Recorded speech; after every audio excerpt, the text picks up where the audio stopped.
Ahí.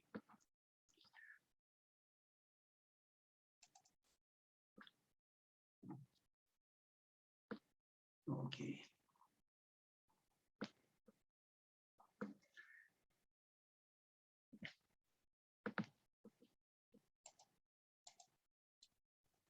Eso es lo que ya revisamos ayer.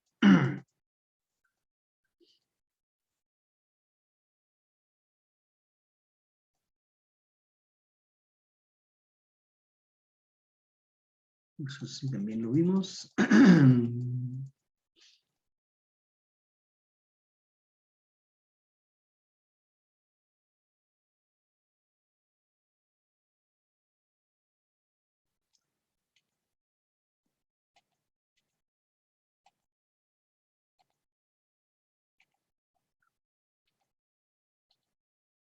Ya, y eso también.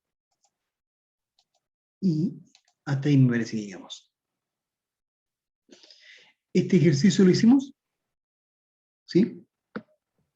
Sí, profe. Eso está listo. Y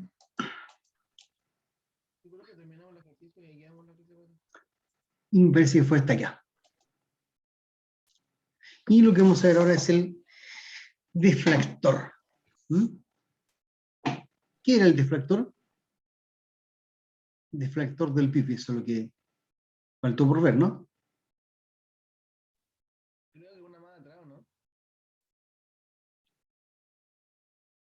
Esto es uno de los indicadores de precios, ¿ya? Que nos dice cuál es la tasa de inflación. Y así es su modo de cálculo. Nominal sobre real de un mismo año por 100. Y me dice cuánto es el deflactor para cada periodo. Entonces podríamos hacer lo mismo para cálculos y tasa de inflación, pero ojo que esto es la tasa de inflación de todo lo que se genera acá, ¿ya? Del PIB, ¿ya? Pues eso es el deflactor del PIB. O, fíjense, esto es, en general, deflactor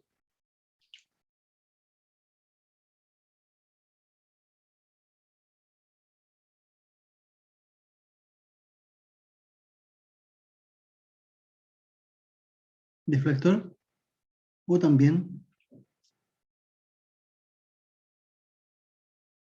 DIP, deflactor implícito del PIB, ¿sí? Equivalente. Entonces, es el PIB nominal sobre el real de un mismo año. PIB nominal del periodo T sobre el PIB real del periodo T. Y por 100 para que nos dé el porcentaje. ¿Ok? Entonces, acá estamos hablando de el deflactor, cálculo. Y como ya tenemos las cifras,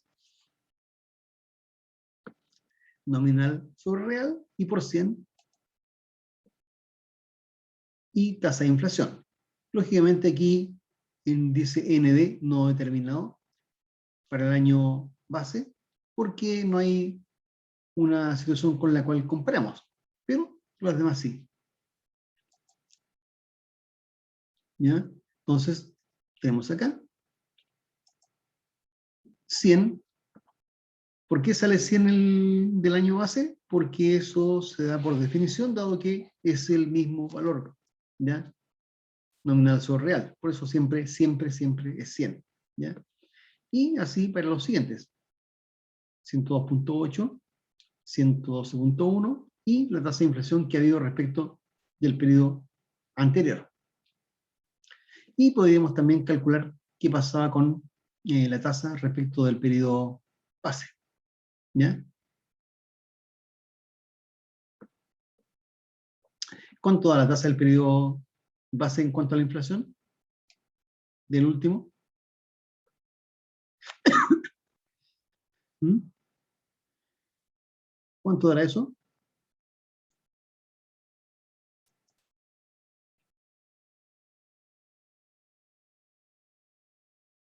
Para que me lo digan. ¿El 12%, no? ¿12? Sí, es que, profe, ya sacó la presentación, entonces ya no veo los números. Oh, ya, sorry. A ver, vamos de nuevo. ¿Dónde está? Acá está. Ahí. Entonces, tasa de inflación de este respecto del base, ¿ya? Ahí da el 12%, el 11 parece. 11 por ahí, sí. Sí, eso. ¿Ya? Entonces, se puede hacer con respecto al base o con respecto al anterior, ¿ya? Lo único que tenemos que hacer es restarlo, ¿cierto? De más arriba o más abajo. Sí, es que, miren, aquí es un cálculo muy simple, ¿ya? Por ejemplo, si queremos conocerla como tasa,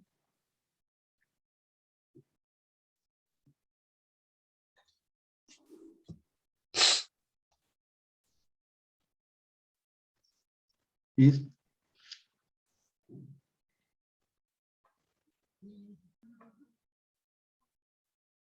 deflector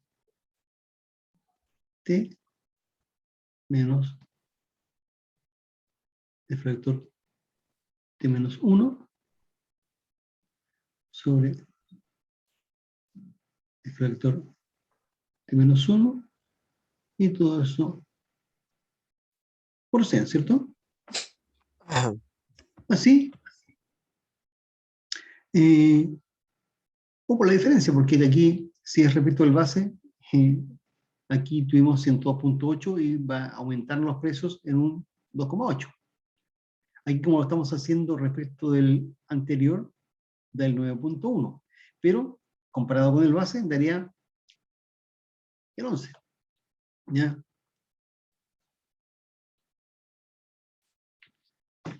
Sería el 112.1 menos 100 sobre 100 y por 100. Entonces, da el 11.20. ¿Mm?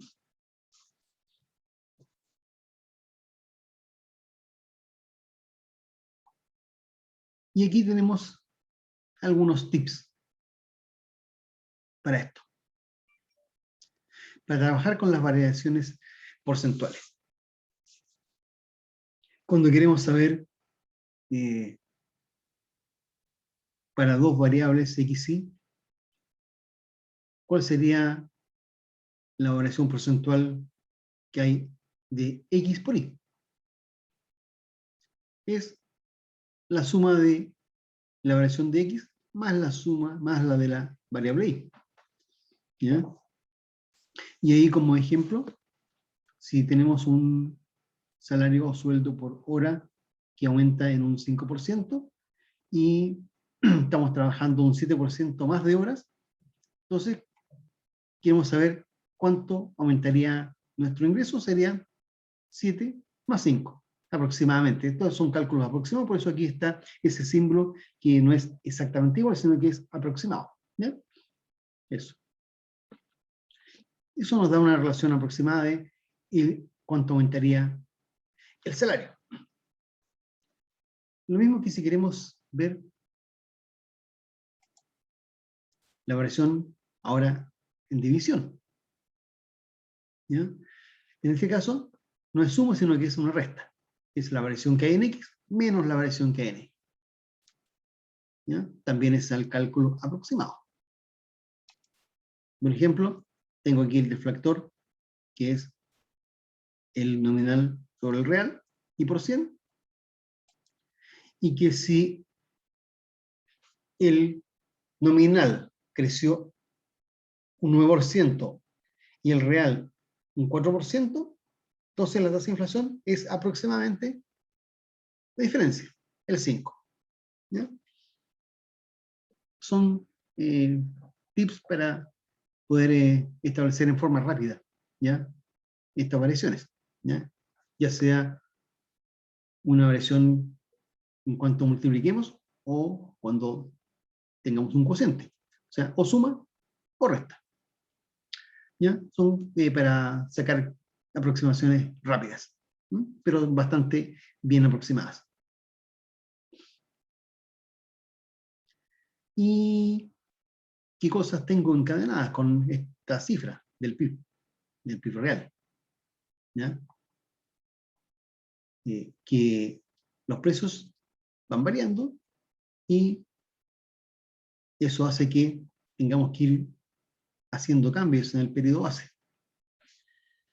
Porque a veces, si tenemos un periodo base muy, muy antiguo, va a costar un poco leer la cifra, ¿ya? Va a costar leerla y entenderla. Entonces, es mejor ir haciendo actualizaciones para que sea más simple, más sencillo. Entonces, tenemos ahí y vamos actualizando el año base para que tengamos más precisos los cálculos, porque los precios van evolucionando y a veces evolucionan harto, entonces tenemos que atenernos a como la última situación, ¿ya? Bueno, eso nos lleva a tener una economía indexada. Indexada en base a índices, ¿ya? Al PIB real, a la tasa de inflación, a todo lo que tenga relación con eso, ¿ya?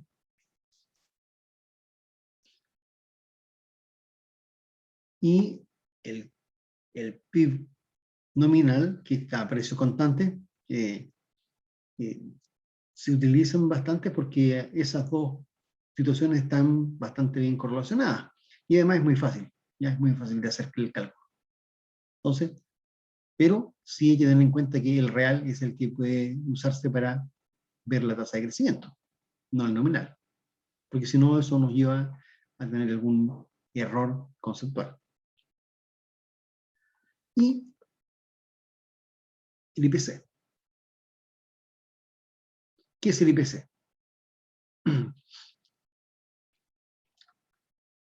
Eso es algo que ustedes ya conocen. Hay que Es ya, cuánto sale una canasta familiar. así ya lo han calculado, la calcularon en su curso anterior de métodos, así que ya tienen noción de eso. ¿Qué tipo de índice es? ¿Se acuerdan? ¿Se acuerdan qué tipo de índice es eso? ¿De cesta fija, en este caso de las PER, Sí, o no se refiere a eso? índice de las PERS. Si uno analiza el IPC, está haciendo análisis de una cantidad de cosas, de productos, que es la canasta básica. De tal modo que no involucra todo, no involucra las mismas cosas que el PIB. El PIB es lo que está haciéndose al interior del país, y no todo eso está dentro de lo que es la canasta de consumo básica. Profe, ¿Sí?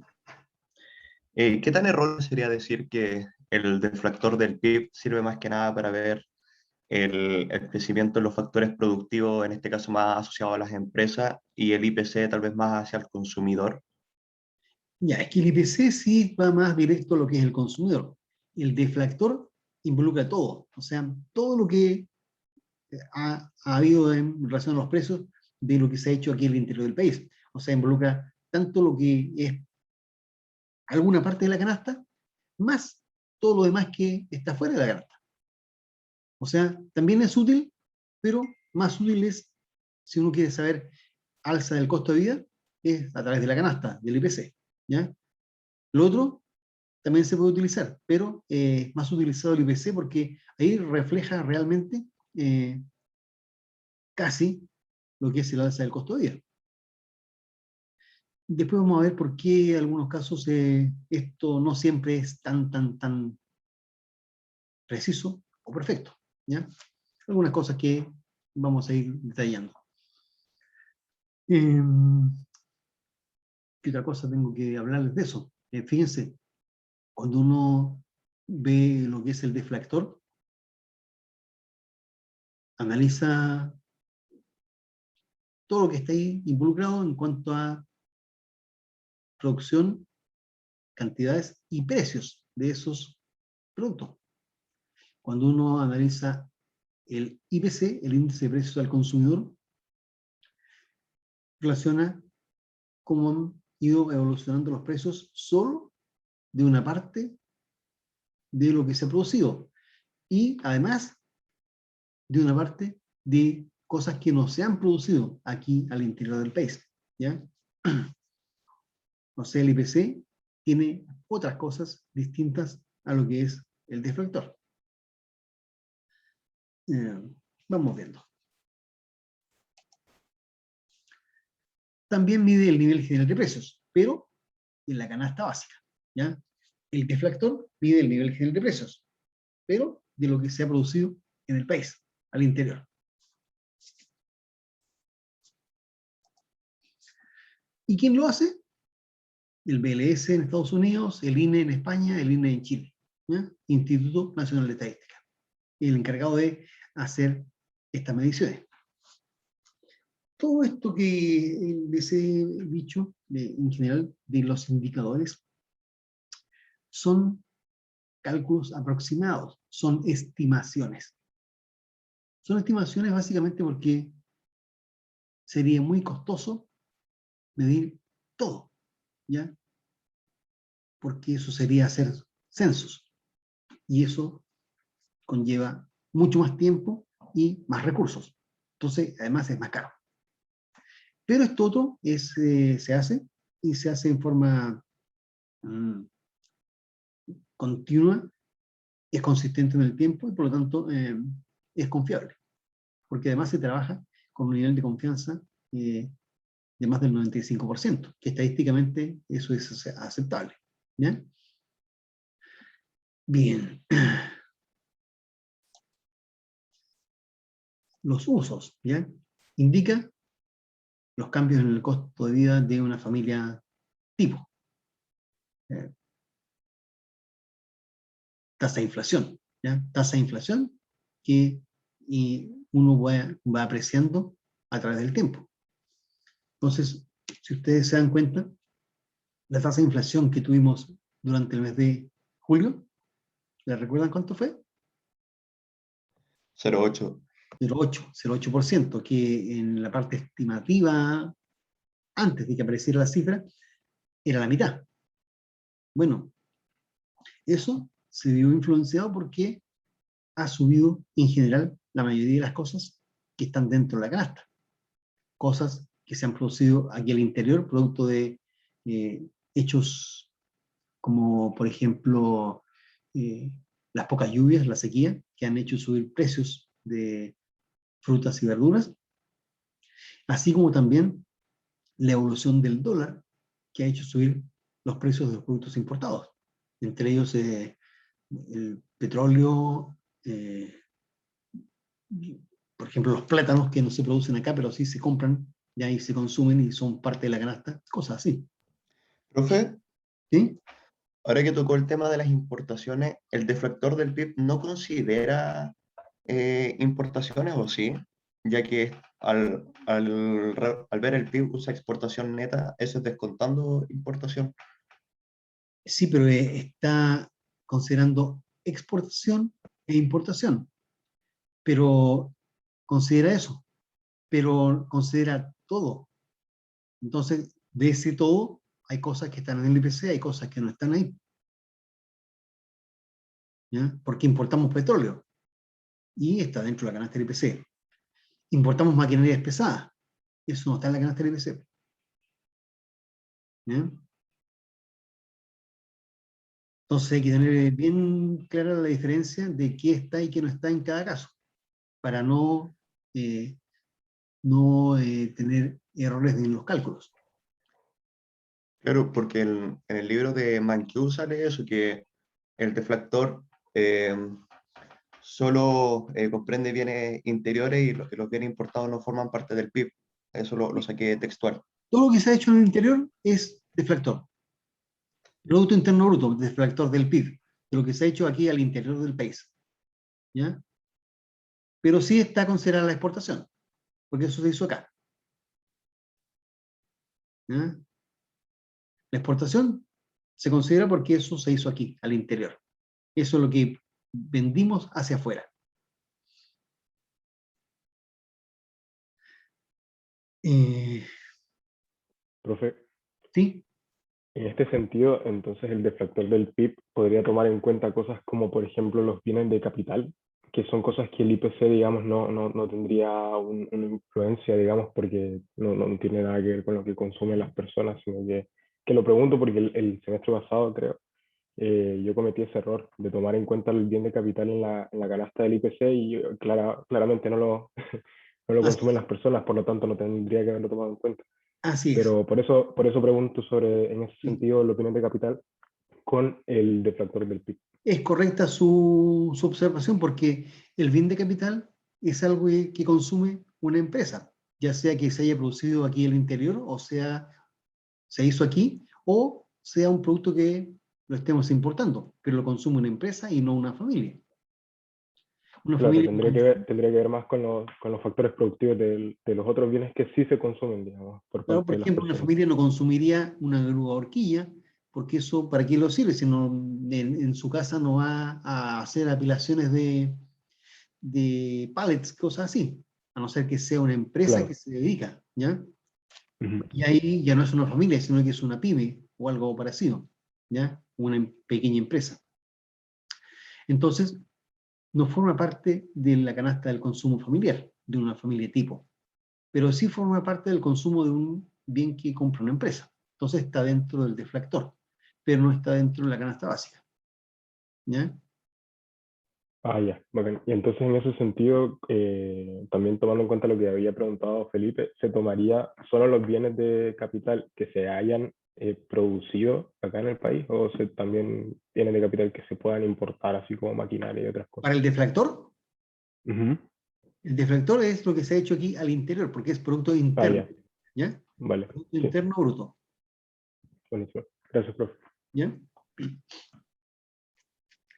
Bien, entonces, ¿para qué se usa esto? Dice, indica los cambios del costo de la vida de un hogar típico y de alguna forma también nos lleva a tener la estimación de la tasa de inflación, diferente a la que tiene el deflactor, que la calculamos hace un rato atrás. Pero eso es la inflación de todo lo que se ha hecho aquí al interior. O sea, considera todos esos productos y no está considerando lo que consume una familia para su subsistencia, ¿ya? Y ese 0,8% del cual me hablaban hace un rato atrás, eso tiene incidencia. Como este IPC es un índice de las PERS, es un promedio y es un promedio ponderado. Ponderado porque son las ponderaciones de diferentes tipos de bienes que están incidiendo en eso. O sea, cuando salió esa alza del 0,8% no quiere decir que todo subió. Algunas cosas bajaron, otras subieron. Pero tiene más incidencia, de acuerdo al porcentaje de importancia, las que subieron. Y eso da el resultado del 0,8. Entonces, esto nos indica los cambios en el costo de la vida de una familia tipo. ¿Y cómo afecta ese 0,8? Afecta ese 0,8 en mayor medida a quienes tienen ingresos más bajos. Y afecta en menor medida a aquellos que tienen ingresos más altos.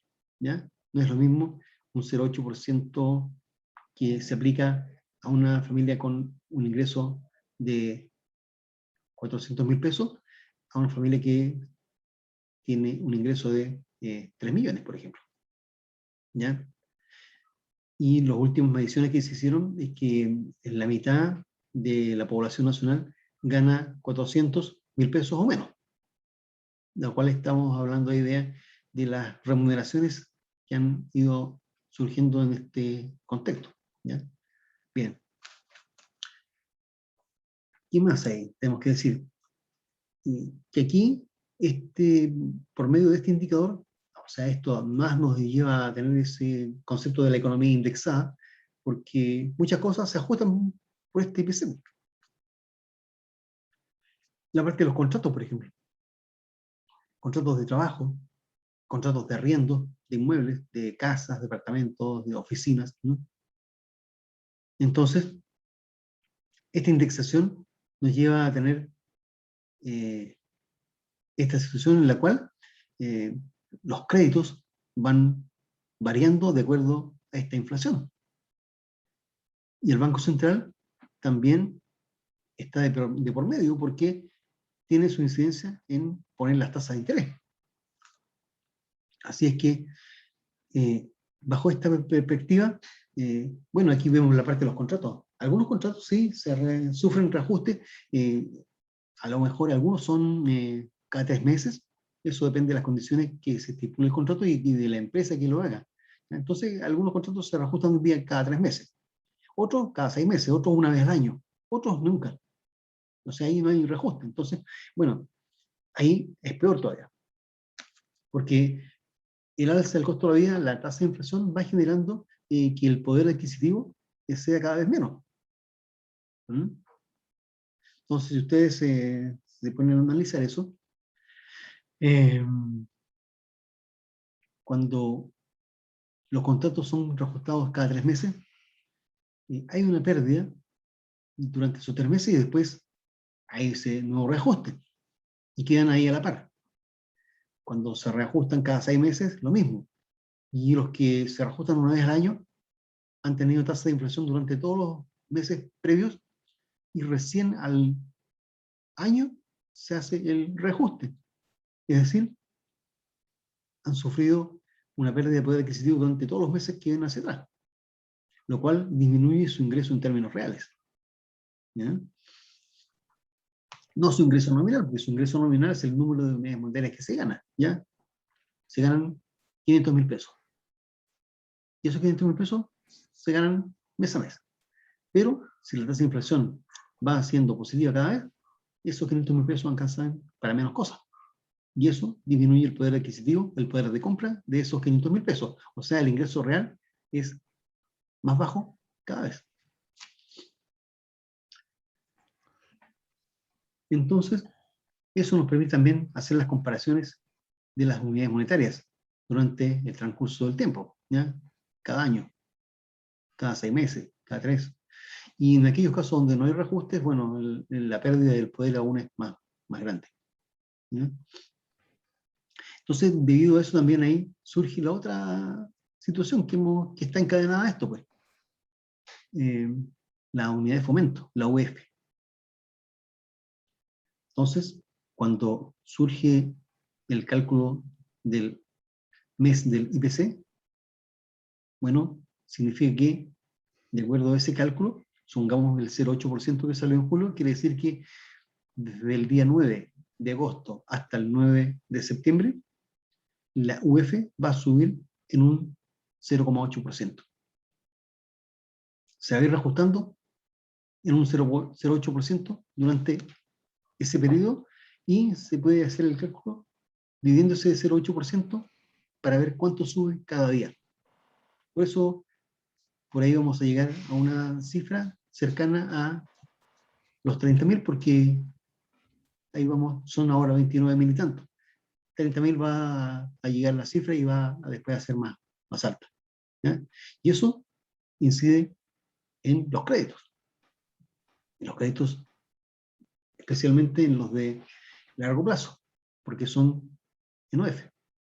Y todos los créditos en OF. Entonces, son créditos de corto plazo, créditos de consumo mes, tal vez no es tan relevante, pero son créditos de 20 años, la OF va subiendo y eso va significando que cada vez voy pagando más pesos que antes.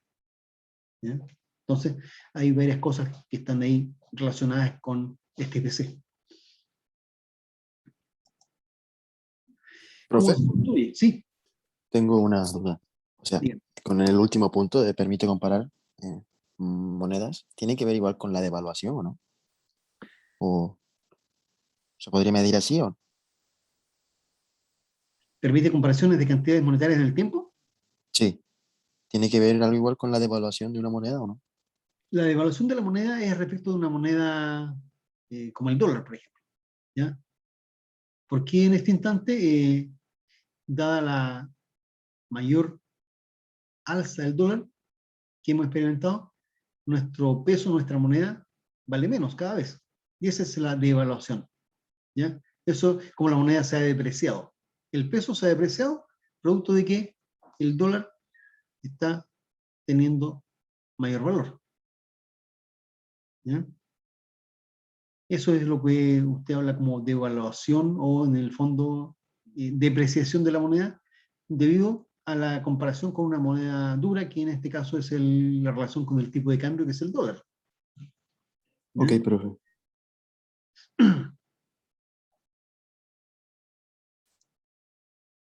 Pero sí, cuando se habla de ese último punto, comparaciones de cantidades monetarias en el tiempo, nos está dando la luz de la señal de cuánto equivale un peso hoy y cuánto es un peso mañana. O sea, el valor del dinero en el tiempo, producto de la inflación. ¿Ya? Eso también ustedes ya lo aprendieron. Acuérdense del curso de métodos, ahí ya lo vieron en ese aspecto. Así es que es un concepto que ustedes ya manejan. ¿Y cómo se construye el IPC? Bueno, se construye de acuerdo a lo que es esa canasta, y en esa canasta hay diferentes grupos de cosas, y dentro de cada grupo hay subgrupos, y cada uno de estos grupos, subgrupos, y dentro de este subgrupo hay elementos, y cada uno tiene su peso específico, o sea, su porcentaje de importancia dentro del total de la canasta. ¿Ya? Entonces, se hace una encuesta de consumidores para ir determinando la composición, ¿ya? ¿Qué consume cada uno? Y ahí se arma la canasta. Y algunos productos después van desapareciendo porque dejan de ser consumidos, entonces en el tiempo ya nadie los consume y bueno, salen de la canasta. Y hay otros que van ingresando a la canasta porque empiezan a ser consumidos, ¿ya? Entonces, la periodicidad del consumo y la frecuencia hace que el producto ingrese o salga. Y cada mes se van viendo los precios, qué va pasando con ellos, y se calcula cuánto cuesta consumir la canasta básica. ¿Mm?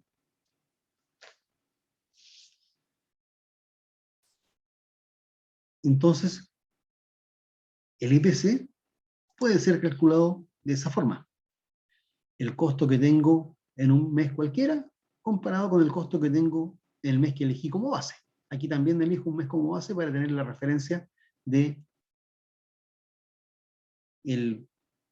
precio que había en el mes que elegí como base, para que sea una cosa equivalente con lo que vimos en el PIB real, ¿ya? Un mes base, un año base, ¿ya? Entonces, aquí tengo el cómo calcular el IPC. Es una de las formas de cómo calcular el IPC. Ahí, el cociente de los costos por CL.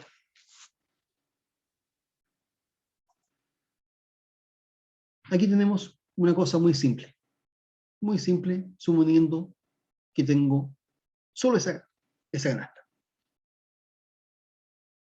Entonces, yo ahí requiero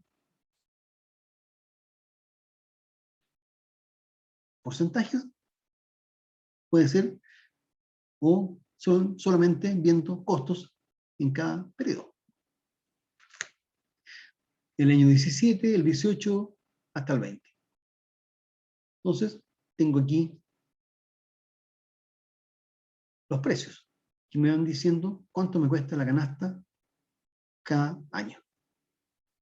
Y si tomo el año 17 como base, bueno, ahí comparo el resto con ese año 17 para saber cuál es el IPC. ¿Ya? 20 por 10, 10 por 15, ahí tengo para el 17.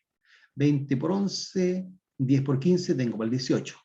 20 por 12, 10 por 16, tengo para el 19. Y 20 por 13, más 10 por 15, tengo para el 20. Y así tengo el cálculo de mi canasta, cuánto me cuesta cada periodo. Y lo comparo con lo que tengo el periodo base, o sea, 20 por 10 más 10 por 15.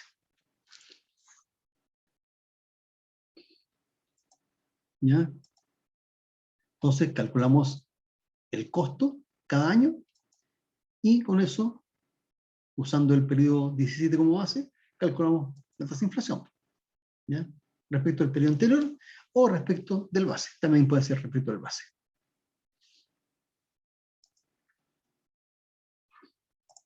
Entonces, ahí tengo el costo del año base. Ese, por definición, nuevamente, siempre es 100. Igual que el caso del deflactor, da 100 siempre. ¿Ya? El año base, 100. Y por lo tanto, como no hay medida de comparación con algo anterior, no está determinada tasa de inflación para ese periodo base. ¿Ok? Al siguiente, bueno, de acuerdo a los costos, tengo ahí cuál es el costo de la canasta, cuál es el IPC que había y cuál es su tasa de inflación, comparada con el periodo base. ¿Ya? 105.7 y 100. Ahí tengo 5.7% de inflación. Después tengo el costo que es 400, el IPC que salió 114 y tasa de inflación respecto del año anterior, del 18, es un 8.1. Y así. Después tengo el año 20. Igual, 410 el costo, el IPC 117 y respecto del año 19 la tasa de inflación de un 2.5. Entonces, ahí tengo el cómo llegué al costo de la canasta, tengo cómo obtuve el IPC y cómo tengo la tasa de inflación. ¿Ya? Todas las tasas son cálculos similares. Tasa de crecimiento de la población, tasa de crecimiento del PIB, tasa de crecimiento del deflactor, tasa de crecimiento de la inflación. Ahí está. Es lo mismo. O sea, el modo de calcular es similar. Entonces, cuando yo tengo estos cálculos, yo podría, por ejemplo, si estos cálculos son mes a mes, ¿ya? Tengo enero a diciembre del mes 20, enero a diciembre del mes 19, enero a diciembre del mes 18, enero a diciembre del mes 17. Entonces, puedo ir haciendo diferentes comparaciones. Es decir, aquí tengo los cálculos del IPC anual, pero si los tengo en forma mensual, ¿ya? Puedo ir comparando qué pasó con respecto en octubre, con respecto al mes entero, septiembre, qué pasó con julio, con respecto a junio, ¿ya? Que es lo último que tuvimos del 08.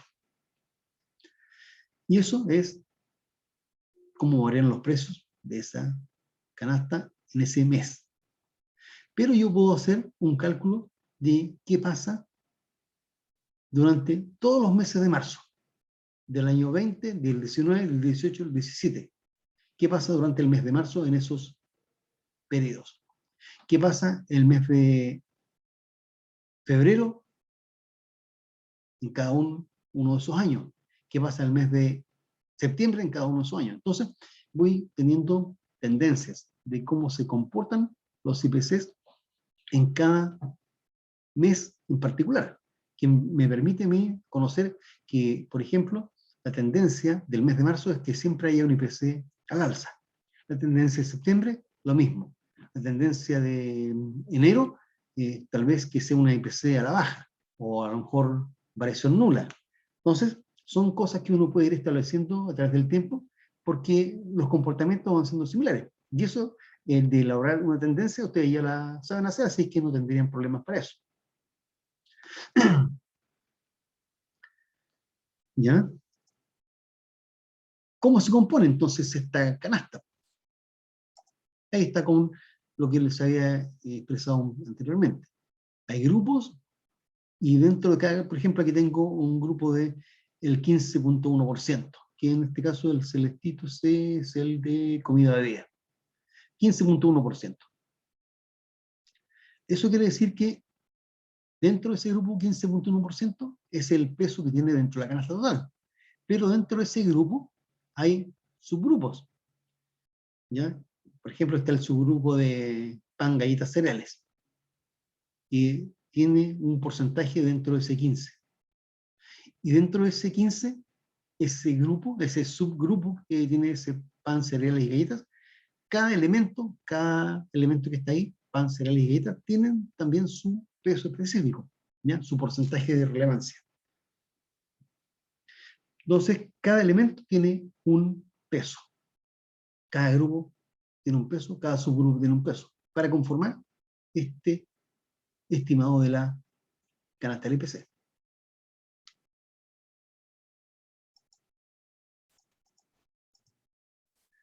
Y también esto es importante saber de que cuando se toman las encuestas de precios, como les dije, son estimaciones porque sería muy caro y muy largo y muy costoso hacer un censo, y por lo tanto sería casi inoficioso porque yo quiero la información ahora y no en 3 meses más, ¿ya? Bueno, entonces son encuestas de precios en un sector determinado, ¿ya? Por lo tanto, no es lo mismo la inflación que se genera en el área metropolitana que la inflación que habría en un par de regiones, como por ejemplo en Antofagasta o en Punta Arenas, regiones más alejadas. ¿Por qué? Porque ahí los costos de vida son diferentes. Son diferentes porque hay cosas que inciden, como los costos de transporte, como la escasez o no de los productos y cosas así. Entonces, el alza es diferente. Entonces, no siempre refleja exactamente igual el costo de vida que hay en un lugar que en otro, pero se hace a nivel país, ¿ya? Entonces, uno puede ir haciendo también análisis de precios en cada zona, en cada región, y con eso ir determinando los precios y los costos de vida que hay en cada zona. Y eso nos lleva a tener esta información de que son diferentes, ¿ya? Los precios van cambiando de diferente forma en cada parte. Entonces, ¿por qué aquí hay otra cosa que también es importante saber? ¿Por qué a veces que se sobreestima, ¿no? O se subestima? Bueno, porque está el punto del sesgo, ¿ya? Ya el hecho de usar las ponderaciones que son fijas no nos indica que nosotros como personas que consumimos los productos podemos cambiarlos, ¿ya? Entonces, claro, hoy en día, ya dado que se acerca el periodo de fiestas patrias, van a subir cosas. Va a subir el precio de los tomates, ¿ya? Entonces, claro, el tomate que estaba a 500 pesos, ahora es capaz que suba a 1000 pesos. Producto de la demanda y producto de todo lo que involucra que en el mes de septiembre hay mucho consumo de tomate para la ensalada chilena, por ejemplo. Entonces, claro, va a haber un precio más alto del tomate. Entonces, yo podría decir, ya sabes que no voy a comer tomate, voy a comer lechuga. Y si la lechuga está muy cara, comeré, qué sé yo, zapallo italiano. Que eso capaz que ni sube de precio, entonces como zapallo italiano y no como tomate. Entonces, ahí estoy sustituyendo, ¿ya? Un producto que se encareció mucho por otro que no subió. Pero eso no refleja el IPC, ¿ya? El IPC refleja que hay un precio de la canasta que está incidiendo, en el caso del tomate, que incide que ese IPC va a salir más alto y eso va a tener incidencia después en la tasa de inflación. Y va a tener incidencia en el OF, va a tener incidencia en los reajustes de contrato y en todo lo demás, ¿ya? Todo lo que está encadenado a este indicador del IPC. Ese es un punto. Otro es que hay otros productos que van ingresando, ¿ya? Cuando ingresan productos nuevos, y en ese caso mejoran nuestro bienestar, y hay una situación en la cual no se aprecia, porque eso es, a través del tiempo es esporádico, ¿ya? Porque en el fondo, cuando hay algo que sale del IPC, es porque ya dejó de ser consumido, y cuando entra otro, es por lo mismo, empieza su periodicidad y su importancia a tener más relevancia y ingresa a la canasta básica, ¿ya? Entonces hay que ver cuánto de importancia le tenemos que poner a este producto, ¿ya? Por la ponderación. Y cuando hay cambios en la calidad, que no se mide, ¿ya? Si hay un incremento de la calidad, bueno, eso me genera más bienestar. Habrá un aumento de valor monetario también, ¿ya? Saldrá un poco más caro porque hay incremento de la calidad, lo cual es lógico, ¿ya? Pero a veces eso no se mide, a veces se mide solo una parte y a veces se mide completo, no siempre se mide en forma total, ¿ya? También entonces otro punto por ahí que está generando como ruido, ¿ya?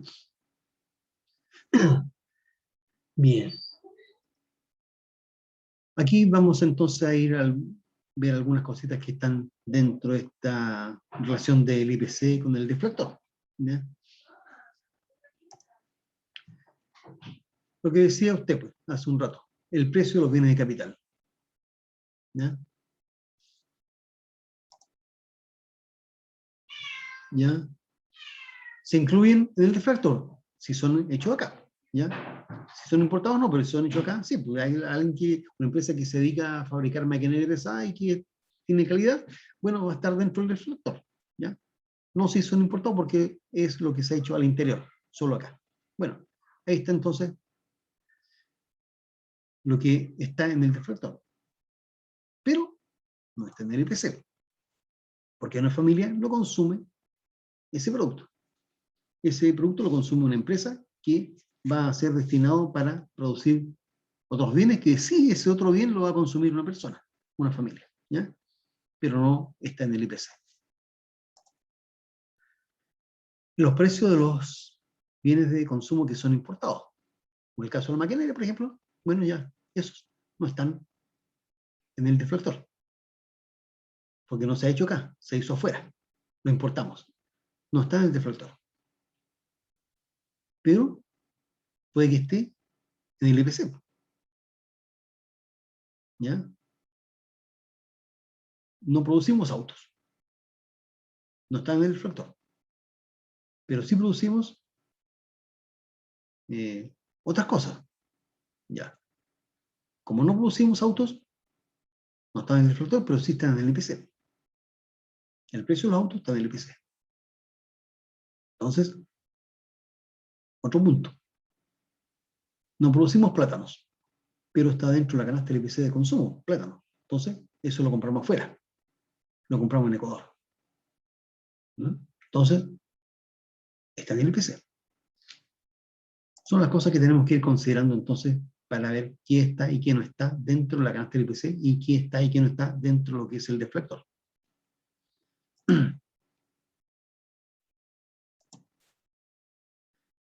Ya. En cuanto a lo que es la canasta, la del IPC es fija en el tiempo, ¿ya? Hay ingresos y hay salidas, pero en general es fija porque eso no ocurre habitualmente ni siempre. En cambio, cuando es deflactor va cambiando cada año, ¿ya? Entonces, otra diferencia más. Cosas para ir teniendo presente al momento de hacer un análisis. Y pasamos a la parte de la población. La población y sus categorías, ¿ya? Aquí estamos haciendo análisis de lo que es el empleo y el desempleo. ¿Ya? Entonces tenemos indicadores de producción, ya los vimos. El PIB, el PNB, el IMASEC, el INASER, son indicadores de producción. Después, indicadores de precios. El IPC, el deflactor. Y cuando hablamos de indicadores de precios, tenemos que hablar también de otros. Es el IPM, índice de precio por mayor, que eso no es para las familias, eso es para las empresas mayoristas, índice de precio por mayor, IPM. También está el IPX, el índice de precio de las exportaciones, el IPIM, el índice de precio de las importaciones. Y haciendo relación entre estos dos índices de las exportaciones y las importaciones, nos generan lo que se conoce como los términos de intercambio, ¿ya? Entonces también es útil para conocerlo. Términos de intercambio de un país. Su índice de precio de exportaciones sobre su índice de precio de importaciones. Y así tenemos una variedad de índices a las cuales tenemos que considerar para cada caso. ¿Ya? Aquí hemos visto algunos de los más importantes nomás, pero hay muchos otros. Cuando hablamos de la parte de la población, estamos haciendo referencia a los indicadores de empleo, ¿ya? Entonces ahí tenemos dos que hemos visto, indicadores de producción y también indicadores de precios. Y ahora el último, que es indicadores de empleo. Entonces, ¿cuáles son las categorías de la población? Personas que están ocupadas, trabajando, ¿ya? Están trabajando a cambio de un contrato, una remuneración, ¿ya? Están los que están desempleados. Esos son sin trabajo. Sin trabajo, pero están buscando trabajo, ¿ya? Son desempleados que están en busca de. Y está la población activa, ¿ya? O sea, todos aquellos que están dispuestos y disponibles para trabajar, ¿ya? Están los que están ocupados y están los que están desempleados, ambos, porque todos esos son activos, ¿ya? ¿Quiénes son no activos? ¿Quiénes son no activos? Los pensionados. Los pensionados. ¿Quiénes más? ¿Menores de edad? Menores de edad. ¿Quiénes más? ¿Quiénes más? ¿Hasta qué edad? 18. Sí, en general, pero hasta los 14 en adelante, con permiso de los padres, pueden trabajar. ¿Ya? ¿Quién más es inactivo? Ustedes. Ustedes son estudiantes. Entonces, no caen dentro de la medición de la población activa, porque son estudiantes, no son activos, son inactivos aún. Cuando ustedes terminen su carrera, pasan a ser población activa y pasan a formar parte del grupo de desempleados cuando no han encontrado su primer empleo. ¿Ya? Y eso. Profe, ¿y cómo se cuentan las personas que estudian y trabajan? Bueno, Por ejemplo, quizás alguien que salió de la universidad y está haciendo un posgrado, o un universitario que tiene un trabajo de medio tiempo. bueno, en ese caso, él ya está trabajando y luego de eso decidió, además, estudiar un posgrado. En ese caso, es activo. Pero ustedes que están estudiando recién su carrera, que son inactivos. Hasta que terminen. Ahí pasan a formar parte de la población activa. Y esos inactivos son los que están sin empleo y que no están buscando trabajo, además. ¿Ya? Si alguien es activo y por la situación que estamos pasando, que cuesta mucho encontrar empleo y busca, no encuentra, se aburre, ¿ya? Y se desmotiva. Dice ya, no paro, aquí paro, no sigo buscando porque prefiero hacer otra cosa, y cuando la economía se reactive empiezo a buscar de nuevo empleo. Bueno, esa persona se pasó de la población activa a la población inactiva. Y podría estar después trabajando por cuenta propia, ¿ya? En ese caso también tendría trabajo, pero por cuenta propia. O sea, haciendo una actividad de forma independiente, sin contrato, sin nada. Entonces, trabajador por cuenta propia. Entonces, hay que tener también, ver en esta categoría quiénes están en qué parte de la población. Entonces, concepto de lo que se conoce como la fuerza de trabajo. Tenemos la tasa de desempleo, que es todo aquel que es activo, pero está sin empleo, pero está buscando trabajo, ¿ya? Son considerados para esta tasa de desempleo. La tasa de actividad, ¿ya? Es la fracción de la población adulta que participa en el mercado laboral. ¿Ya? Eso es. Entonces tenemos dos conceptos, tasa de desempleo y tasa de actividad. Entonces, pongamos aquí tenemos un pequeño ejercicio, ¿ya? Población adulta por grupo, número de personas que están con trabajo, número de personas que están desempleadas y la población adulta, ¿ya? 144, 7 y 228. Entonces con eso, calculemos la parte activa, la personas que no están ahí, la tasa de actividad y lo que es el desempleo. Entonces, tenemos aquí 144. ¿Qué era el 144? El 144 es el número de personas que están trabajando, ¿ya? Es el E, empleados.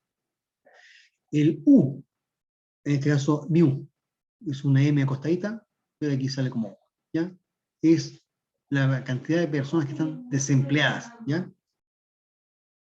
Ahí está. Número de parados, 7 millones, sean desempleados. MU, en este caso la U. Y el POP, el 228, que es el 228, que es el POP, la población adulta, ¿ya? Total. Ahí tenemos entonces las cifras. Entonces, la población activa es E más U, o MU, ¿ya? Los 144 a los 7. Esa es mi población activa, ¿ya? Todos los que están con trabajo y los que están desempleados. Las personas que están fuera son el POP, que es la población total, menos el L, ¿ya? El L, ¿qué es lo que es el L? Lo que es activo. Entonces, ahí me da la cifra de 77.4, ¿ya? Los que son fuera, los que están no activos. ¿Y cuál es mi tasa de desempleo? Bueno, los 7 millones sobre la población activa, ¿ya? 7 sobre 152.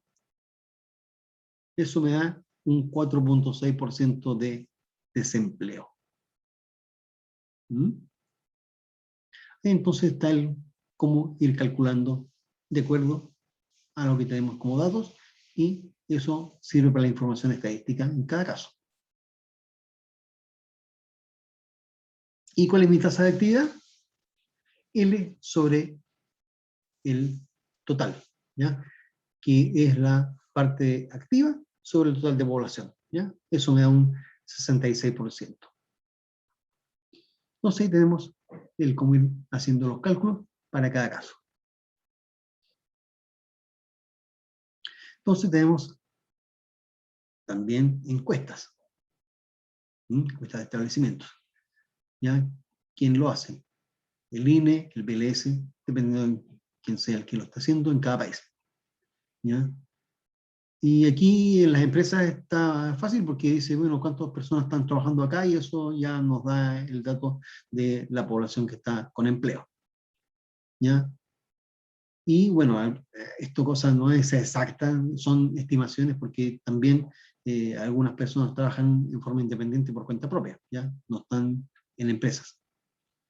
Y algunas empresas que no están consideradas en la encuesta también, entonces no es una medición precisa exactamente, ¿ya? No es exacto.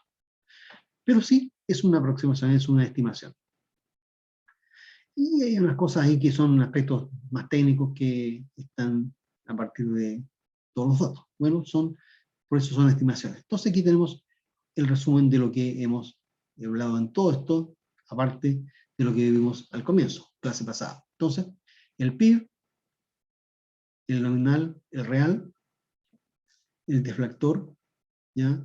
Que es lo que considera el PIB, y la parte de los precios, el IPC o el deflactor, ¿ya? Que es el nominal sobre el real.